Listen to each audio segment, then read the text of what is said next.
Dust to dust is an Old Testament doctrine. It is no longer applicable to us today. And here is why. Hello. My name is Michael welcome to www.immortals.today. It is here where immortals hide no more. I hope you will enjoy receiving new revelation that will set you free from the fear of death that we were once subjected to. The slides that you are going to see today are founded in base 1 Hebrew 2:15, and deliver them who through fear of death were all their lifetime subject to bondage. I trust that you will enjoy the message that follows. How, where, and when did this dust to dust doctrine come about?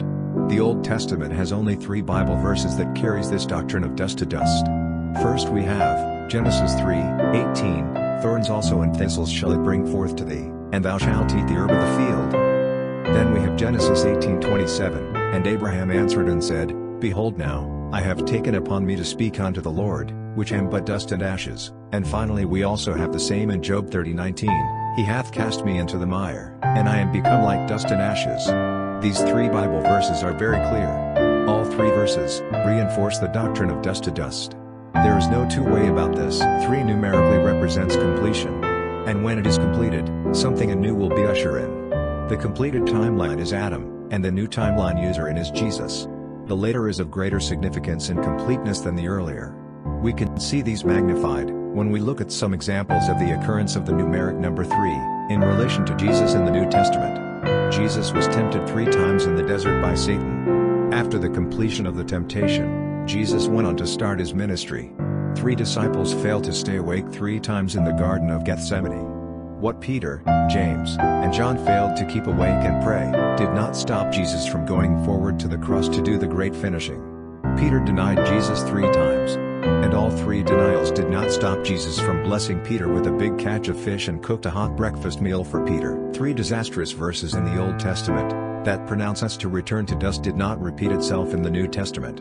But instead Jesus showed the way. His body did not end as dust. This is despite that he is killed. He is dead for 3 days, his body is badly beaten up, bleed out badly, and his body is mutilated by claws, whip, thorns, and nails. Dust to dust is not found in the New Testament. However, dust is mentioned 7 times in the New Testament. When we lay all the 7 verses down, in sequence to the books in the Bible, beginning with Matthew and ending with Revelation, we will see a beautiful revelation unfold. First 5 occurrence of the word dust, we are told to shake off the dust from our body. This the message that Jesus wants us to drive into our heart. Dust to dust doctrine no longer applies. It is by grace, represented by 5, that we are to drop the dust to dust doctrine by shaking it off from our body. Have nothing to do with this doctrine anymore. The next 2 verses on dust warn us that we will mourn with dust on our face. Multiply 5 with 2 with get 10, a numeric number that reminds us of the laws. Jesus has replaced the laws. He has already phased the laws out.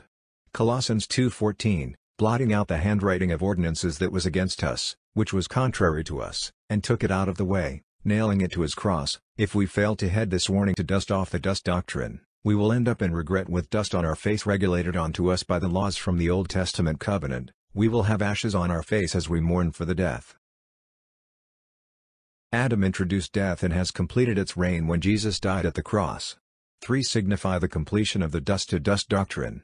The end of dust to dust doctrine means the end of the sting of death.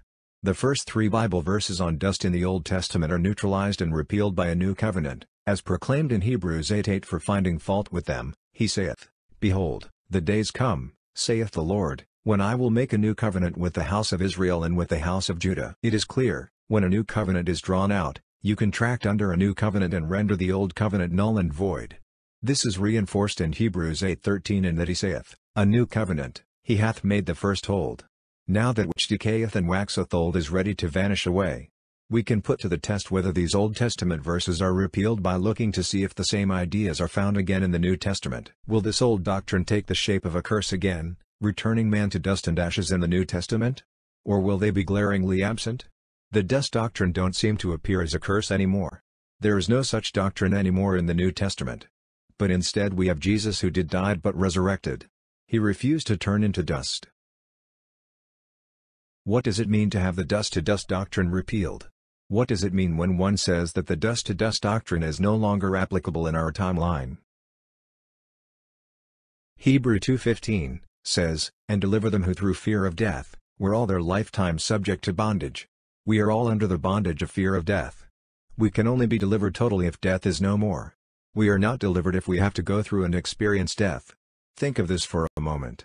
Can we have our salvation if we are not saved? Can we experience salvation if we do not believe in Jesus? Can we have salvation if we do not accept Jesus as our Savior? Believe in Jesus or accept Jesus as our Savior is a verb. Likewise, believing that Jesus destroyed death is a verb. It is something that you need to do on your part. It is the same line of thought here. We will not be under the bondage of death if death no longer exists. One must occur first, before the next can kick in. Here, death must be destroyed before we can no longer be under the bondage of fear of death. We must believe that Jesus destroyed death before we can be totally freed from the bondage of death, and you have already seen in the earlier slides how death is destroyed by Jesus' resurrected body.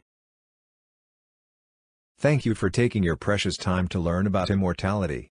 Hope you have benefited from this presentation. If you did benefited from this presentation, please share this presentation with your loved one. Forward to them and encourage them to be immortal. You can also get my book title, Immortality, Everlasting Life, the Ultimate Gift from Jesus, and learn new revelation from over 300 Bible verses on immortality. It is now available in Amazon.com.